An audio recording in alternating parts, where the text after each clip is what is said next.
आज का प्रातः क्लास है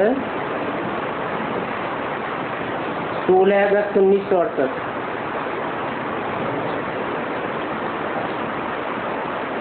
शिव भगवान वाच अपन को आत्मा समझ करके बैठो। शिव भगवान वाच माना ही शिव बाबा समझाते हैं। समझाने वाला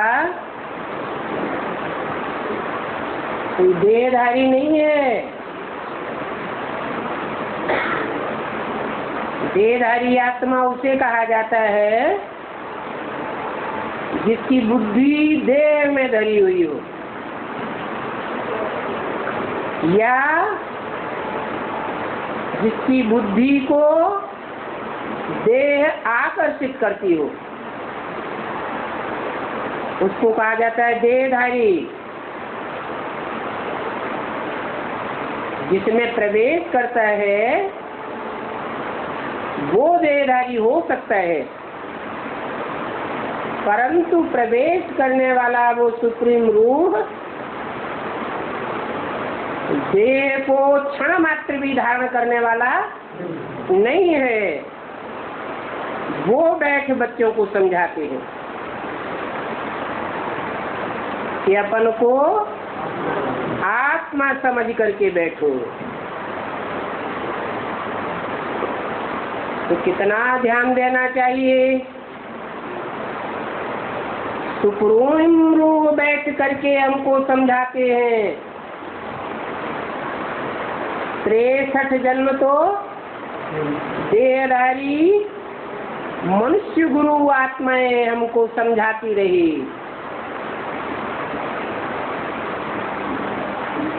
उन्होंने तो हमको नहीं समझा पाया कि हम आत्मा है, देह नहीं है, और ही देह में बुद्धि फंसती चली गई। अभी तो समझाने वाला स्वयं रूहों का बाप है, जिसे कहते हैं रूहानी बाप। समझाते हैं क्योंकि तुम सब ब्रदर्स हो, आत्मा आत्मा भाई भाई हो। एक ही बाप से वर्षा लेना है। क्या एक बाप से वर्षा लेने का मतलब क्या हुआ?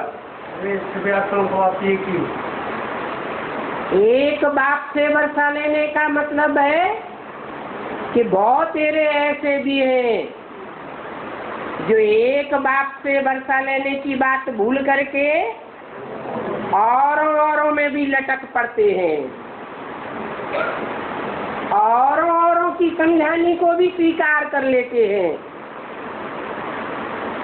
और बाप के वर्षे से वंचित रह जाते हैं।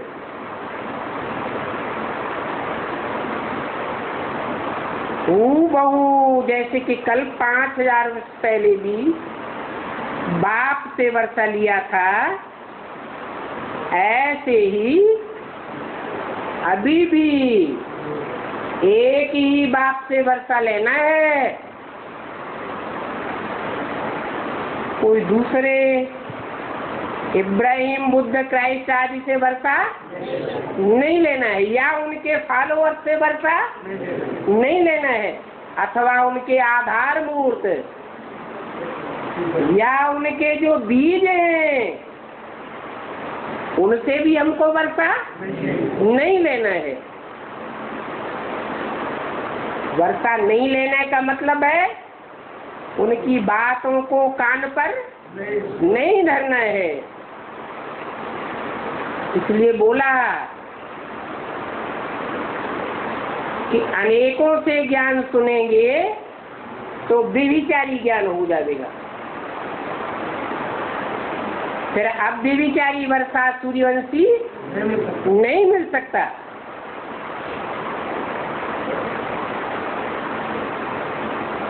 ज्ञान भी व्यभिचारी और अव्यभिचारी होता है। एक बाप से सुनेंगे तो अब भी विचारी ज्ञान का वर्षा मिलता है।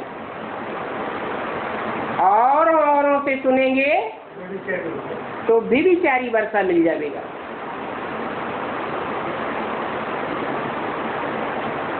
अभी तुम समझते हो कि हम सब आज सनातन देवी देवताओं की राजधानी में थे। आदि माना ही क्या? आदि माना सतयुग का आदि नहीं, सतयुग की नई दुनिया को भी आदि करने वाला कोई है। सतयुग में तो रूहानी बाप जाता ही नहीं, तो जरूर सतयुग से पहले संगम युग में बाप आकर पुरुषोत्तम बनाते हैं। और बाप से वर्षा मिलता है देवी देवताओं की राजधानी का। जहाँ सूर्यवंशी थे और कोई भी दूसरे वंश के नहीं थे, चंद्रवंशी भी पीछे आए हैं। क्या?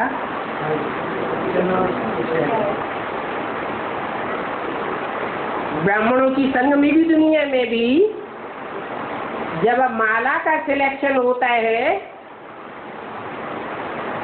तो चंद्रवंशी आत्माएं पीछे आती है या पहले आती है? विजयमाला भी बाद में आवेगी।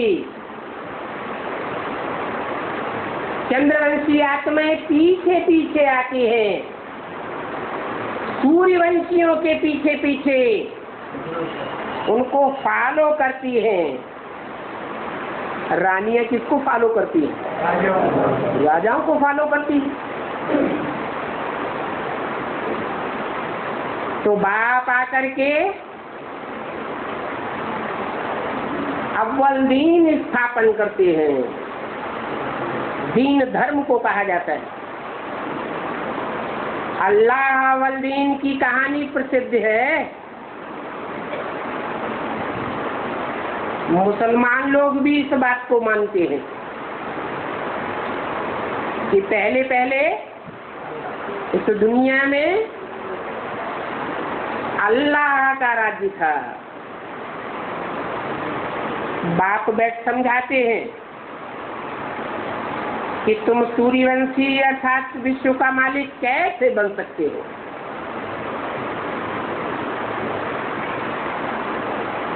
कैसे बन सकते हो? माँ में कम याद करो, कोई दूजम को याद न करो।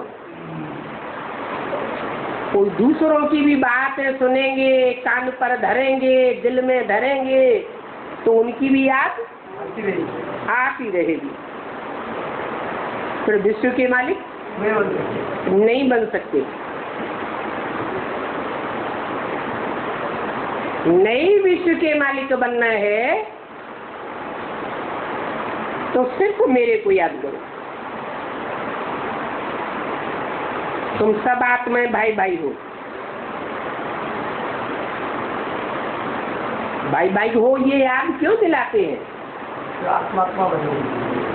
याद इसलिए दिलाते हैं कि पक्का बुद्धि में बैठ जाए कि तुम्हारा बाप एक है, दूसरा कोई धर्मगुरु या देहधारी तुम्हारा बाप नहीं है। ऊंच से ऊंच भगवान एक ही है। उस सच्चे बाप के बच्चे 7 साहबजादे हो।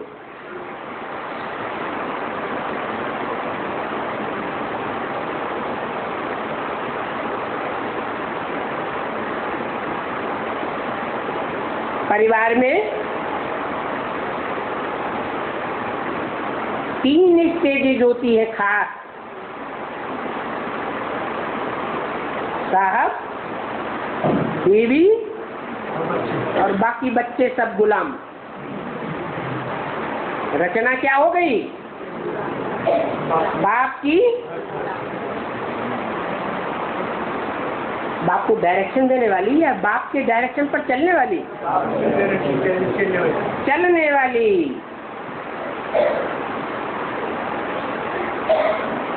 ये बाप बैठ समझाते हैं। क्या? रचना वो जो रचयिता के पूरा ही कंट्रोल में हो। अगर रचना बाप के कंट्रोल में नहीं है तो वो रचना रचना नहीं है।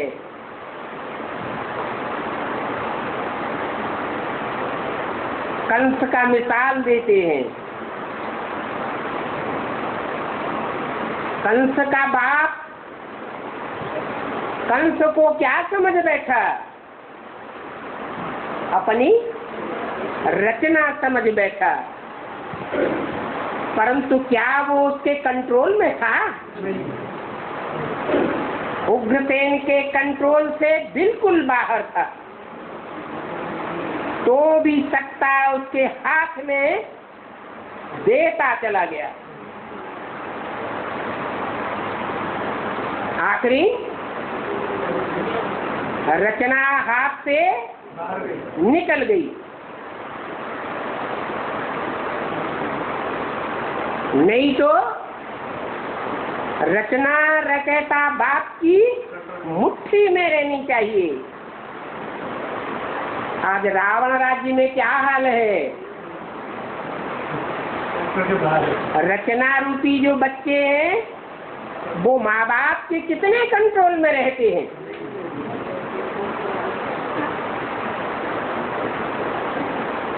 एकदम कंट्रोल से बाहर। होना चाहिए इतना कंट्रोल कि भल बच्चे नौजवान भी हो जाएं तो भी अपने को बाप का गुलाम समझ करके रहें।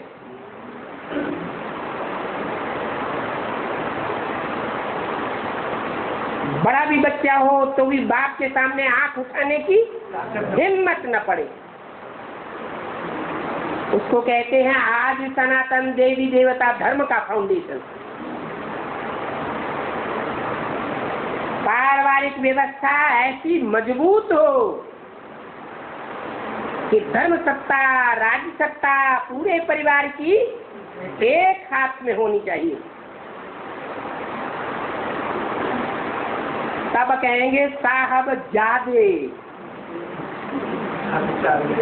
अगर पूरे कंट्रोल में नहीं है रचना रूपी बच्चे तो साहबजादे की बजाय क्या कहे जाएंगे? हरामजादे।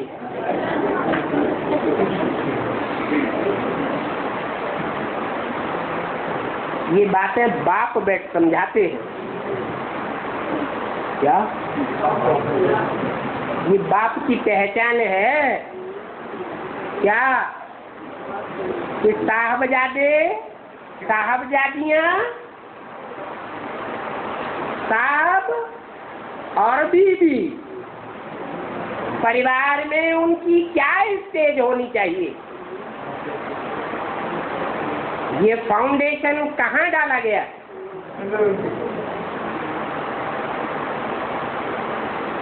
उस बाप की श्रीमत पर ही। बाप के साथ बाप का योग लगा देंगे तो तुम्हारे पाप कट जाएंगे। उस बाप के साथ जो ये बातों का क्लैरिफिकेशन देते हैं, समझानी देते हैं, वो एक ही बाप है समझाने देने वाला। और कोई दूसरा बाप इन बातों की असली समझानी नहीं दे सकता। तो उस बाप की याद करने से तुम्हारे सब पाप कट जाएंगे तो तुम्हारे सब दुख दूर हो जाएंगे। कहाँ? सतयुग में? सतयुग में नहीं, तुम साहबजादे बन जाएंगे 100%, तो तुम्हारे सब दुख दूर हो जाएंगे इसी दुनिया में, इसी शरीर से। इसलिए मुसलमान समझते हैं इस बात को कि जब दुनिया की कयामत होगी तो खुदा के बंदे बड़े मौज में रहेंगे।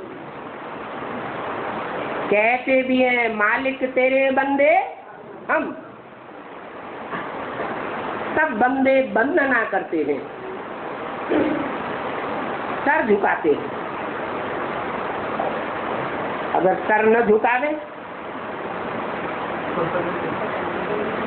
श्रीमत पर न चले, अपनी मत चलावे, सर उठाए लेवे, तो वो बंदे नहीं है, वंदना करने वाले नहीं है, कल ग्लानि करने लग पड़ेंगे।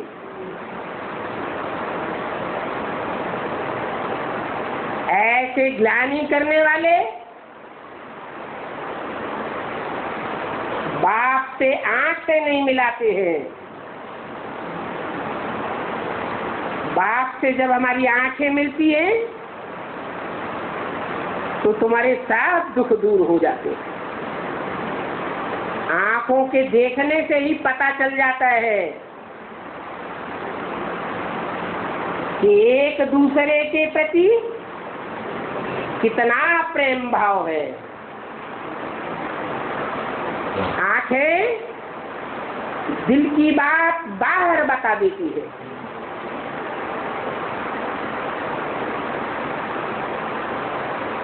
आंखें मिलाने का भी अर्थ समझाते हैं। क्या अर्थ हुआ? आंखों से वाइब्रेशन निकलते हैं। बाप सुख का सागर है, तो कैसे वाइब्रेशन फील होना चाहिए? देखने वालों को बाप की दृष्टि से ही सुख के वाइब्रेशन फील होने चाहिए। अगर सुख के वाइब्रेशन फील नहीं होते हैं, इससे क्या साबित हुआ? जैसी दृष्टि वैसी शक्ति में बाप का रूप दिखाई देता है। अपने को आत्मा समझ बाप को याद करो। देवान में रह करके बाप को याद करते हैं तो अपना ही अहंकार चढ़ जाता है। बाप से जिसे प्यार पूर्वक आंखें मिलनी चाहिए, वो आंखें मिला ही नहीं सकते। ये है याद की यात्रा। दुनिया में भी ऐसे ही होता है। कोई को घड़ी दो घड़ी प्यार से देख लेंगे तो याद आता रहेगा, या कोई को धिक्कार से देखेंगे तो याद आएगा। कोई एक दूसरे को क्रोध से देखेंगे तो याद आवेगा, या प्यार से देखेंगे तो याद आवेगा। ये दृष्टि का नियम है। लगाव पूर्वक जिसको देखा जाता है वो याद जरूर आता है। इसको योगाग्नि कहा जाता है। क्या? रावण ने भी देखा था। रावण ने भगवान राम को प्यार की दृष्टि से देखा था कि हिकारत की दृष्टि से देखा था, घृणा की दृष्टि से देखा था। तो वो याद स्थायी नहीं हो सकती। मुक्ति तो मिल जाएगी, क्योंकि फिर भी याद तो किया ना। लेकिन जो आत्मा का लक्ष्य है, आत्मा का लक्ष्य क्या है? आत्मा का लक्ष्य है सुख भोगे। कोई आत्मा ये चाहती है हम दुख भोगे? हैं? कोई नहीं चाहती। कोई आत्मा ये चाहती है कि हम लगातार परम धाम में पड़े रहे, शांति में सोते ही रहे। कोई नहीं चाहता। सब चाहते हैं कि हमारा शरीर भी रहे, जीवन भी रहे, और जीवन में रहते रहते हम क्या भोगे? सुख और शांति दोनों का भोग करें।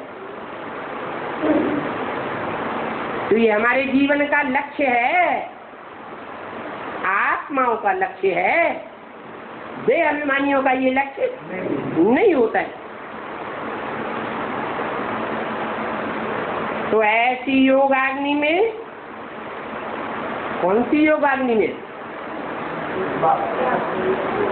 प्यार की लगन की अगन में तुम्हारे जो भी पाप हैं जन्म जन्मांतर के, वो सब भस्म हो जाएंगे।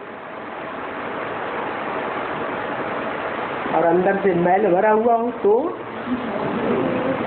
है, दृष्टि तो लेते हैं, लेकिन दृष्टि लेते लेते नींद आ रही है, तो प्यार भरा हुआ साबित होगा?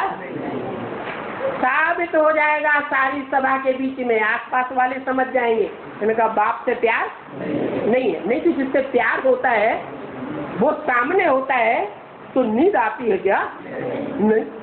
हाँ, रावण के भैया कुंभकर्ण से प्रीति हो सकती है क्या? जो लंबी नींद सोता है अज्ञान की नींद में, और दूसरों को भी अज्ञान की नींद में लंबे टाइम तक सुनाई देता है, संग के रंग में। तो पाप भस्म होने का तरीका बताया कि जल्दी से जल्दी पाप कैसे भस्म हो सकते हैं। इस समय तुम सब पाप आत्मा हो। आत्मा तो हो, अपन को आत्मा तो समझते हो, लेकिन कैसी आत्मा हो? पाप आत्मा हो। पाप के बोझ से सब दबे हुए हो। जब आत्मा पाप के बोझ से दबी हुई है तो ऊपर की ओर उड़ेगी, ऊंची स्टेज में उड़ेगी या नीचे जाएगी? दस इंद्रियों की ओर जाएगी या शेष इंद्रियों का सुख भोगने की ओर जाएगी? दस इंद्रियों की तरफ बार बार बुद्धि को खींच ले जाएगी।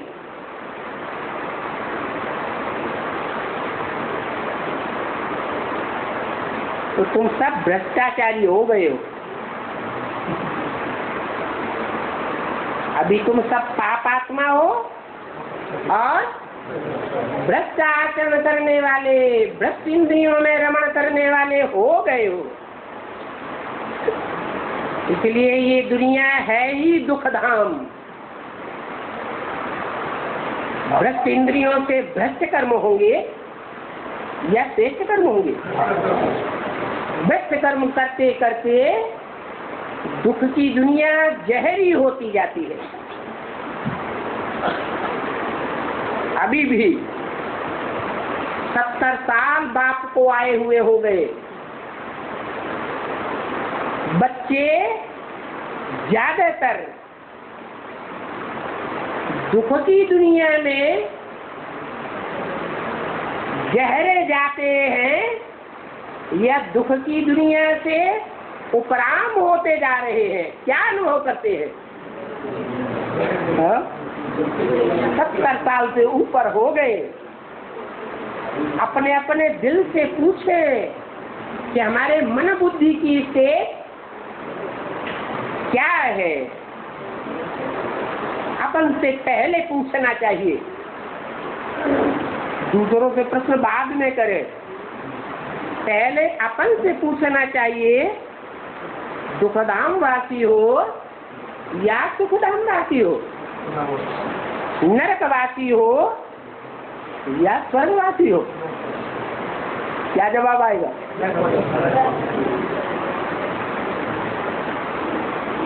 तुमने तो बहुत ही पाप किए हैं। ये क्या बात? हम बाप के बच्चे हैं? ऊंचे से ऊंचे बाप के बच्चे हम बनते हैं और फिर हमको ही बाप कहते हैं क्या? तुमने तो बहुत ही पाप किए हैं। अरे ऊंचे से ऊंचे बाप के बच्चे पाप आत्मा होने चाहिए या पुण्यात्मा होने चाहिए? तो ये क्या कह दिया? इसलिए कह दिया कि रावण के राज्य में द्वापर युग से संग के रंग में आते आते द्वैतवादी दुनिया के दो दो मतों से प्रभावित होते होते हम बहुत पापात्मा बन गए।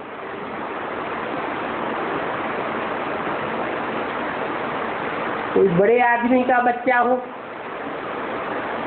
मान लो महाराजा राजा का बच्चा हो और एक रंक का बच्चा हो, दोनों कुसंगत में फंस जाए तो ज्यादा कुसंगी ज्यादा पापात्मा कौन सा बनेगा? तो हम भी ऊंच के ऊंच बाप के बच्चे थे और धर्म की आत्माएं जो है इतने ऊंचे बाप के बच्चे नहीं थे, फिर भी हम भी कुसंग में फंस गए तो बहुत ज्यादा पाप आत्मा बन गए। ये कारण हुआ।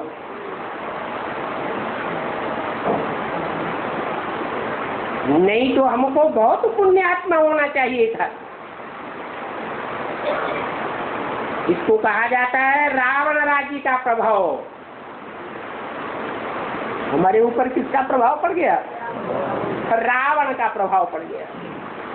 माना 10 शीश वाले का प्रभाव पड़ गया। 10 शीश माना 10 मन बुद्धि के आधार पर 10 प्रकार की बातें बनाने वालों का प्रभाव हमारे ऊपर पड़ गया। सबसे जास्ती रावण से हम प्रभावित हो गए। हाँ, कोई द्वापर के आदि में ही प्रभावित हो गए और कोई कलयुग के अंत में जाकर प्रभावित हुए। इतना तो अंतर पड़ता है। बाकी ऐसा कोई बाप का बच्चा नहीं है जो 63 जन्म पूरे होते होते बहुत पापात्मा न बनता हो।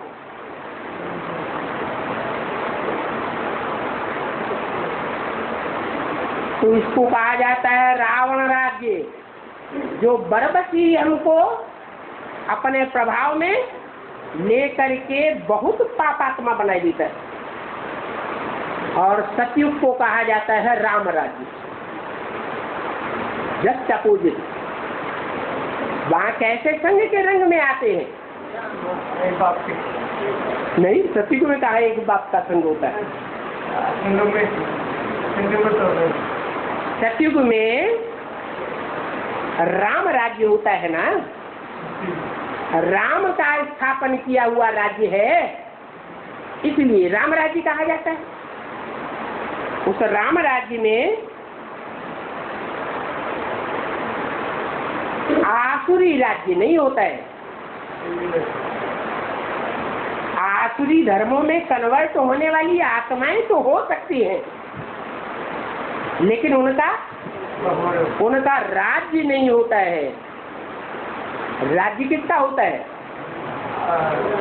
राज्य सूर्यवंशियों का होता है, जो एक बाप से प्रभावित होने वाले होते हैं। तो तुम भी ऐसे समझा सकते हो कि प्रभावित माना प्रजा, अनेकों से प्रभावित होने वाले रावण संप्रदाय, और एक से प्रभावित होने वाले राम संप्रदाय बनते। भले कितने भी बड़े बड़े बैठे हो, उन बड़े बड़े आदमियों से भाषण करते समय तुम्हें प्रभावित होने की दरकार नहीं है। तुमको ऐसी बातें समझाने में कोई हर्जा नहीं है। तुम तो कहते रहते हो कि हम अपनी बात नहीं सुनाते हैं, भगवान बात सुनाते हैं, वो बात हम आपको सुनाते हैं। वो कहे चला बड़ा भगवान के बातें सुनाने वाला। क्या प्रूफ है तेरे पास कि तू भगवान की बातें सुनाता है? तो बताओ, क्या प्रूफ देंगे? हैं? गीता तो मनुष्यों की लिखी हुई,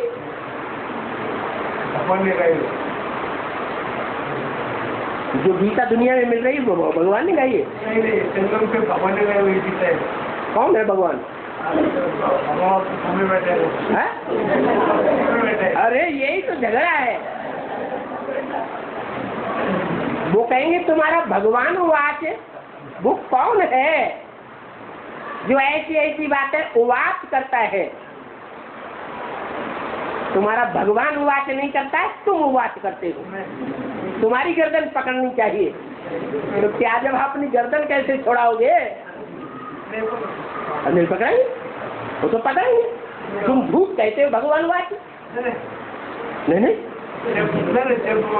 क्या करेगा भाई, मेरे भाई राम का तो उनको बताना, वो तो एक बात सुनूंगा आपको, आपकी वो बात अलग। यहाँ सवाल पैदा होता है, तुम जो बार बार कहते हो भगवान कहते हैं, भगवान कहते हैं, हम नहीं कहते हैं, तो वो भगवान कौन है? वो भगवान के बारे में हमें प्रूफ दो। हाँ चलो,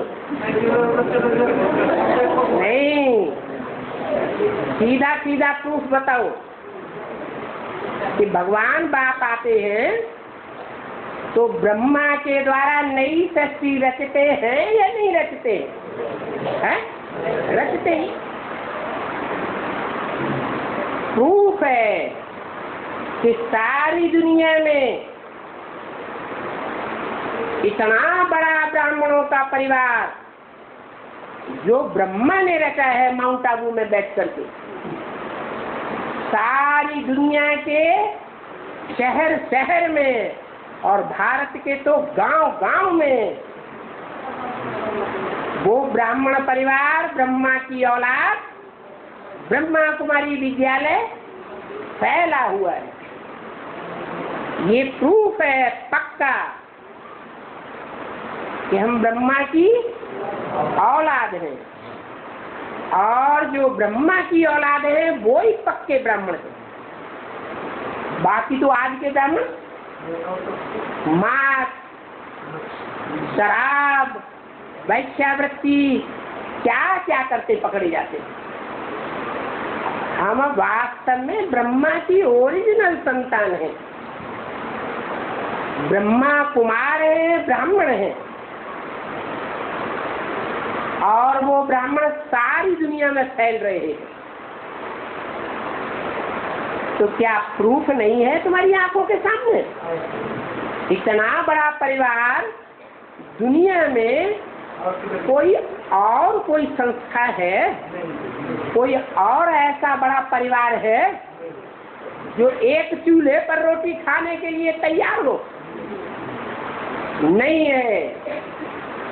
ये पक्का प्रूफ है कि भगवान बाप आकर के ब्रह्मा के द्वारा वेदवाणी सुनाए रहे हैं। तो तुम भगवान वाच कहते रहो,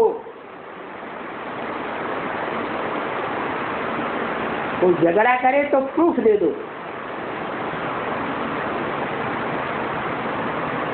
शिव भगवान वाच बोलो। क्या? हाँ, ब्रह्मा कोई भगवान नहीं है। ब्रह्मा अगर भगवान होता तो ब्रह्मा की दुनिया में पूजा होती, मंदिर होते, मूर्तियां बनती। उनकी तो मूर्तियां भी नहीं है, मंदिर भी नहीं है, पूजा भी नहीं होती।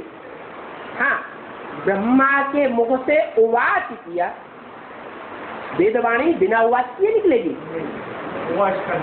उवाच करना पड़े। तो किसने उवाच किया? राम ने उवाच किया, कृष्ण ने उवाच किया, इब्राहिम को क्राइस्ट के बड़े बड़े ग्रेट फादर्स ने उवाच किया। किसने उवाच किया? राम ने उवाच किया। फिर फंस गए। शिव भगवान उवाच, उस भगवान ने उवाच किया जो सदा शिव कहा जाता है। क्या एक क्षण भी ऐसा नहीं पकड़ा जाएगा उसके जीवन में जो अकल्याणकारी हो। जो भी करता है कल्याण करता है, जो भी बोलता है कल्याण की बात बोलता है, जहाँ भी देखता है कल्याण की दृष्टि से देखता है। जहाँ भी जैसे भी वाइब्रेशन छोड़ेगा, क्रोध का भी वाइब्रेशन छोड़ेगा तो भी कल्याण ही कल्याण भरा हुआ होगा। कल्याण का ही नाम शिव है और सच्चाई से ही कल्याण होता है, झूठ से कभी कल्याण नहीं होता।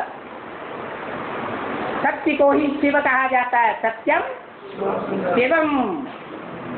और जो सच्चाई है, कल्याणकारी है, वो ही सुंदर है, उसको भगवान कहा जाता है।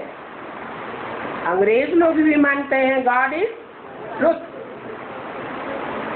सच्चाई को भगवान कहा जाता है। तो उस शिव भगवान वाद जिसको कहा जाता है, हम सब उसकी संतान है। उसकी संतान है, हम शिव की संतान है। वास्तव में हम ब्रह्मा की भी संतान नहीं है। पक्का अगर कहा जाए तो क्यों? क्योंकि हम तो आत्मा हैं। हम आपस में एक दूसरे को भाई बहन की दृष्टि से भी नहीं देखते। भाई बहन की दृष्टि से भी अगर देखेंगे तो भी विकार की वासना आ सकती है। आज की कलयुगी दुनिया में अगर साथ साथ रहने लग पड़े, साथ साथ सोने लग पड़े, तो विकारी वासना जागृत हो जाएगी। तो वास्तव में हम ब्रह्मा की भी औलाद नहीं है। क्या जो कहें कि हम सिर्फ ब्रह्मा की औलाद हैं, वो सिर्फ सूर्यवंशी है। अगर आदि से अंत तक ब्रह्मा की औलाद है, आत्मा आत्मा भाई भाई नहीं बने, तो दूसरे धर्म में कन्वर्ट हो जाने वाले हो सकते हैं। क्योंकि ब्रह्मा की गोद में हर धर्म की आत्मा पालना लेती है। सिर्फ सूर्यवंशी ही बच्चे ऐसे हैं जो ब्रह्मा की गोद में आदि से अंत तक नहीं पलते हैं। वो सिर्फ पालना लेते हैं ज्ञान सूर्य शिव की, ब्रह्मा के मुख से निकले हुए महावाक्यों की पालना लेते हैं। वो ब्रह्मा की गोद में पलने वाले नहीं है। ब्रह्मा की गोद को याद करने वाले, देह को याद करने वाले नहीं है। हम सब आत्माएं हैं। उस भगवानवाद बाप की संतान है। हम ब्रदर्स हैं, ब्रदर्स एंड सिस्टर्स भी नहीं है। बाकी कृष्ण कोई संतान था ऐसे नहीं कहेंगे।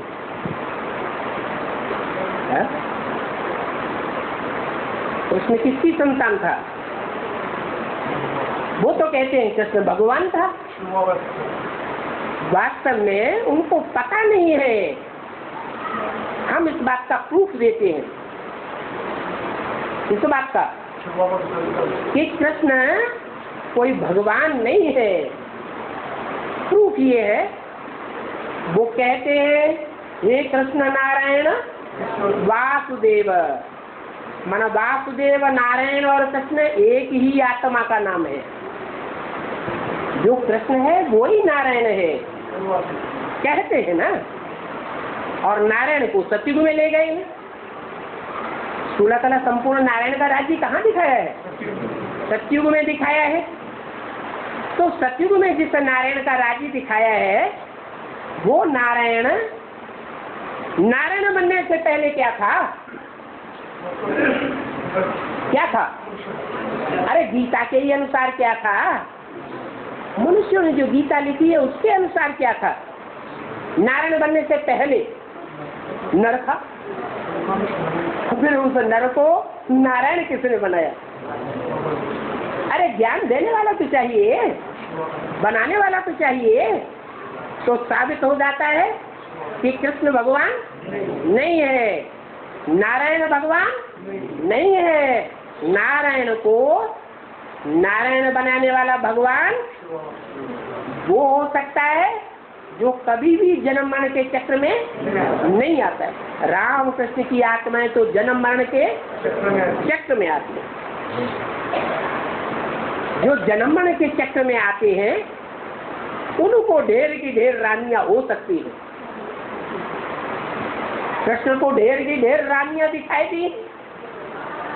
अरे इतनी ढेर की ढेर रानियां, इतने ढेर के ढेर बच्चे पैदा हुए, फिर उसको एवर प्योर भगवान कैसे कहेंगे? कहेंगे क्या? नहीं कह सकते। भगवान तो एवर प्योर का टाइटलधारी है और उसका प्रूफ है। क्या प्रूफ है? दुनिया में प्रूफ मिलता है उसकी एवर प्योरिटी का। क्या प्रूफ है? हाँ, सारी दुनिया में शिवलिंग की पूजा देखी गई है। जहाँ जहाँ पुरानी पुरानी खुदाइयाँ हुई हैं जमीन की, वहाँ वहाँ लिंग मूर्तियाँ मिली हैं। उन लिंग मूर्तियों से ही साबित हो जाता है कि कृष्ण की मूर्ति इतनी पूजा प्राप्त करने वाली नहीं है। लिंग मूर्ति बहुत पूजा, सार्वभौम पूजा प्राप्त करने वाली है। तो जो सार्वभौम है वो ही भगवान है। कृष्ण, राम अथवा कोई भी देवता भगवान नहीं हो सकता। देवताएं भोगी होते हैं या उनको एवर प्योर कहेंगे है? जो भोगी होगा उसकी आत्मा भोग भोगने से क्षीणता की कला में जाएगी या नहीं जाएगी? जाएगी। और भगवान सूर्य तो कभी कलाहीन होता ही नहीं। सूर्य कलाओं में नहीं बांधा जाता, चंद्रमा कलाओं में बांधा जाता है। ये कहते हैं कृष्ण चंद्र, राम चंद्र। तो जो चंद्र है तो भगवान कहाँ से हो गया? चंद्रमा की तो कलाएं घटती रहती हैं, बढ़ती रहती हैं। कलाएं घटती है, इसका मतलब पृथ्वी से प्रभावित होता है। पृथ्वी माने धरणी, कन्याओं माताओं से प्रभावित होता है। कन्याओं माताओं की धरणी की परछाया चंद्रमा के ऊपर पड़ती है तो उसकी कला कम होती जाती है। नहीं तो चंद्रमा के ऊपर कला बढ़ने के लिए इसकी डायरेक्ट रोशनी चाहिए। सूर्य की डायरेक्ट रोशनी पड़ती है तो चंद्रमा संपूर्ण प्रकाशित होता है। तब कितना कला संपूर्ण कहा जाता है? 16 कला संपूर्ण कहा जाता है। कृष्ण भगवान कैसे हो सकता है? भगवान तो कभी भी कलाहीन होने का सवाल ही नहीं। न उसकी कलाएं घटती है, न उसकी कलाएं बढ़ती। वो कलातीत कल्याण कल्पांतकारी कहा जाता है। क्या ऐसे भी नहीं है कि वो इस दुनिया में पार्ट नहीं बजाता है? क्या पार्ट भी बजाता है, लेकिन जो भी पार्ट बजाता है वो कलातीत होकर के पार्ट बजाता है। जो भी पार्ट बजाएगा, कर्मेंद्रियों से कर्म करेगा, कलाओं में क्षीणता नहीं आ सकती। क्या कलाएं क्षीण नहीं होंगी, माने आत्मा नीचे नहीं गिर सकती, आत्मा उत्तरोत्तर ऊपर ही जाएगी। वो इस दुनिया में आने के बावजूद भी, पतित दुनिया में, पतित तन में आने के बावजूद भी कभी कोई से प्रभावित नहीं होता।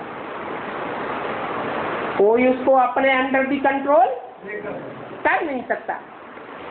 इसलिए गायन भी है आज तक।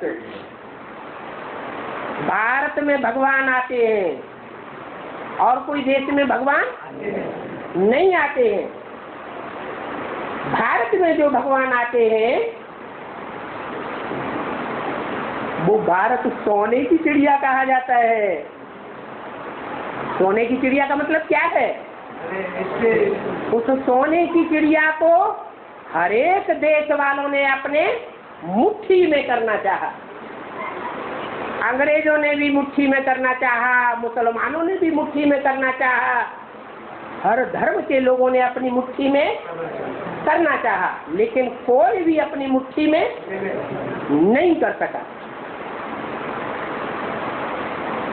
कोई भी सदाकाल के लिए भारत को प्रभावित नहीं कर सका।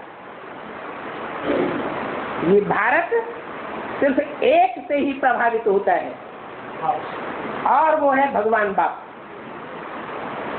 तो भारत किसकी औलाद हुआ? उसका नाम ही साबित करता है। भा माने रोशनी, ज्ञान की रोशनी, रत माने लगा हुआ, काहे में लगा हुआ? ज्ञान की रोशनी में लगा हुआ। जब संपन्न स्टेज भारत की बनती है तो उसका नाम ही पड़ता है नारायण। आयन माने घर, नार माने ज्ञान। उसका कौन सा घर है? ज्ञान जल ही उसका घर है। ऐसे भी नहीं कहेंगे परम धाम घर है। परम धाम में तो ज्ञान होता ही नहीं है इस दुनिया में। लेकिन इस दुनिया में रहते हुए भी, कोई भी कर्म करते हुए भी, या कोई भी कर्मेंद्रिय से भी कर्म करते हुए भी बुद्धि कहाँ रत रहती है?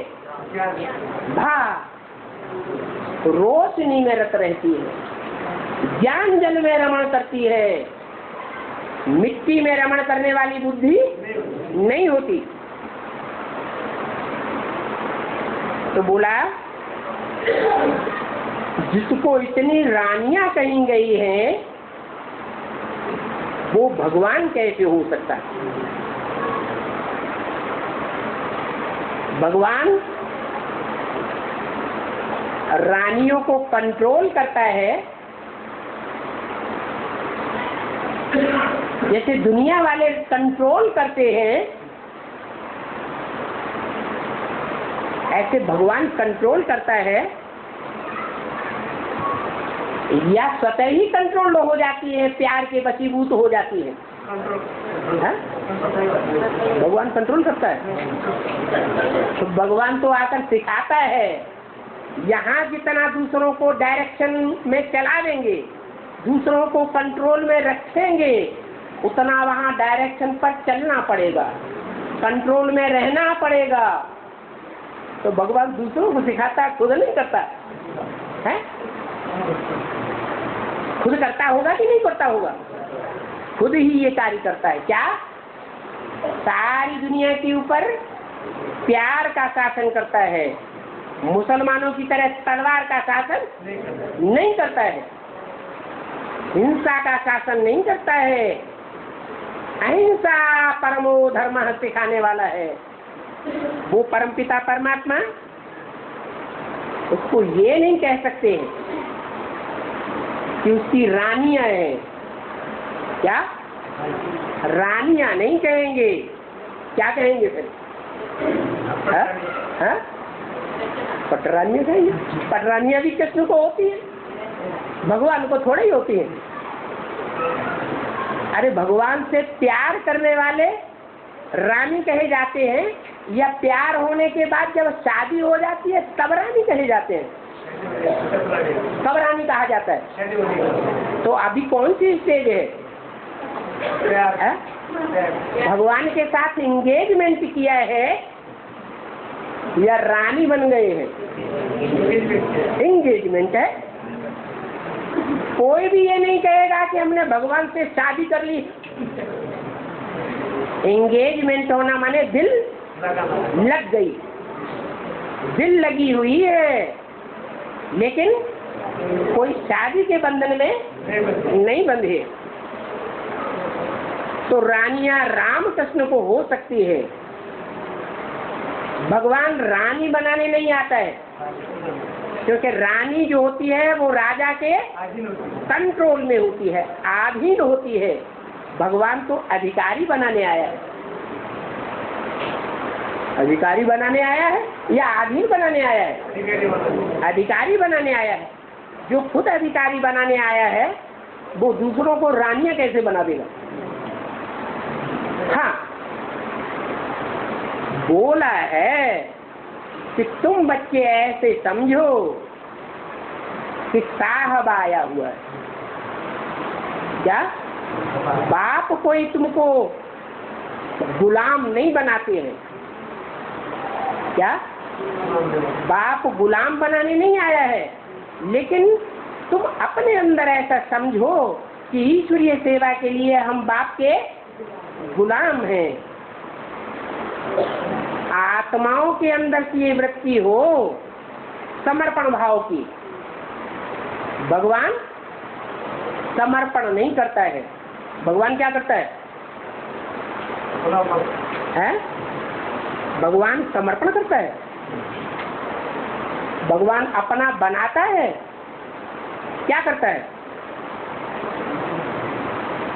एक होता है समर्पण करना, सरेंडर करना, और एक होता है खुशी खुशी अपना मन अपना दिल बाप के प्रति अर्पित कर देना। तो अंतर नहीं है दोनों में, अंतर हो जाता है। कृष्ण को तो जब स्वयंवर होता है तो उसका नाम ही बदल जाता है।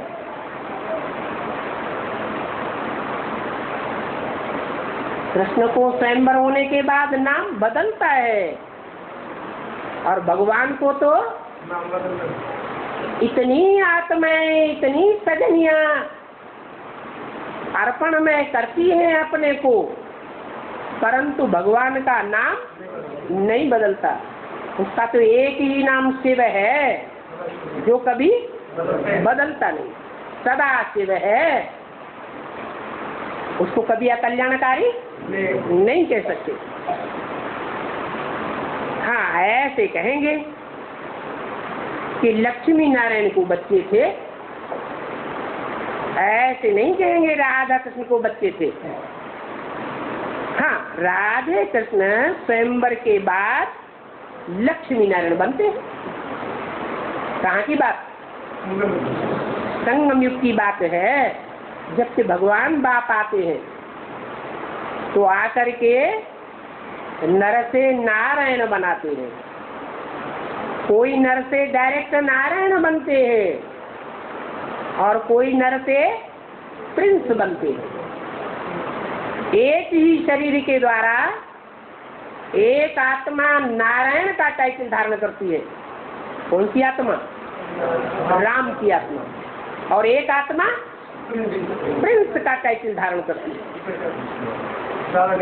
जिस प्रिंस का गायन होता है शास्त्रों में, राधे अलग कुल की और कृष्ण अलग कुल का। वास्तव में सतयुग में एक ही कुल होगा या अलग अलग कुल होंगे? बस एक ही कुल होता है। ये संगम युग की बात है, जहाँ चंद्रवंशी भी होंगे ब्राह्मणों में और जहाँ सूर्यवंशी भी होते हैं। सतयुग में तो एक ही बच्चा पैदा होता है, एक ही माँ बाप से, और वो माँ बाप एक ही कुल के होते हैं, सूर्यवंशी ही होते हैं या दो कुल के होते हैं? एक ही कुल होता है। वहाँ तो ये बात लागू नहीं होती। हाँ, सतयुग में डायनास्टी चलती है, तो तुम बच्चों को बाप समझाते हैं कि अब माँ में कम याद करो, एक बाप को याद करो। देह के सभी धर्म छोड़ मुझे एक बाप को याद करो, तो तुम्हारे सभी पाप कट जाएंगे। क्या? देह के सभी धर्म छोड़ दो। क्या क्या धर्म है देह के? समझते मैं बाप हूँ, ये धारणा हुई ना बुद्धि के अंदर। समझते मैं पति हूँ, मेरे कंट्रोल में चलना पड़ेगा, ये अंदर धारणा है ना बुद्धि में। तो ये देह के धर्म है। मैं बड़ा भाई हूँ, दादा हूँ, सबको मेरी दादागिरी के अंदर चलना पड़ेगा, ये देह की धारणा हुई ना। तो बाप बताते हैं ये देह के सभी धर्म छोड़ दो, फिर बाप को याद करो। अब कितने यहाँ ऐसे बैठे हुए होंगे हैं जो ये धारणा पक्की करें? क्या हम बाप नहीं हैं, हम पति नहीं हैं, हम तो आत्मा आत्मा भाई भाई। कितने यहाँ ऐसे बैठे हुए हैं जो ये धारणा पक्की करते हैं कि हम तुम्हारी अम्मा नहीं है, तुम हमारे बच्चे बच्चियां नहीं हो, हम तुम्हारे भाई हैं, आत्मा आत्मा भाई भाई। कंट्रोल में चलने और चलाने की बात खत्म हो जाती है। तो ये देह के धर्म सब छोड़ने पड़े, फिर याद करेंगे तो तुम्हारे सब पाप कटे। इसका मतलब अभी तक जो याद किया वो पाप नहीं कटे, बस बेकार गया। ये तो बड़ा भारी घाटा हो गया। ऐसी धारणा अभी तक किसने पक्की की है? ब्राह्मणों ने। माने हम ब्राह्मण ही नहीं है, रामबली आत्मा ने धारणा पक्की की है। तब पाप कट गए राम वाली आत्मा से? नहीं। अगर राम वाली आत्मा ने 100% की ये धारणा धारण कर ली हो, आत्मा आत्मा भाई भाई, मेरी कोई पत्नी नहीं, मेरा कोई बच्चा नहीं,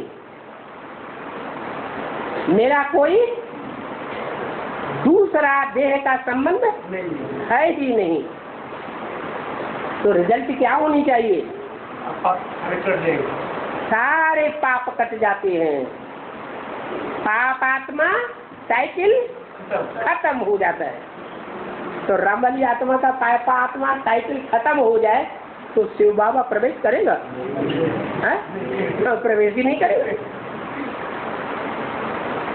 हाँ, जब तुम्हारे सारे पाप कट जाएंगे तो तुम सतो प्रधान बन करके स्वर्ग में चले जाएंगे। आत्मा सतो प्रधान बनेगी और कहाँ अनुभव करेगी? स्व स्थिति में सदैव अनुभव करेगी। स्व स्थिति में सदैव अनुभव करना माना स्वर्ग में जाना। स्वर्ग में जले गई आत्मा, इसका प्रूफ क्या देखने में आवेगा? अपने को भी देखने में आवेगा, दूसरों को भी वो प्रूफ देखने में आवेगा। क्या प्रूफ हो?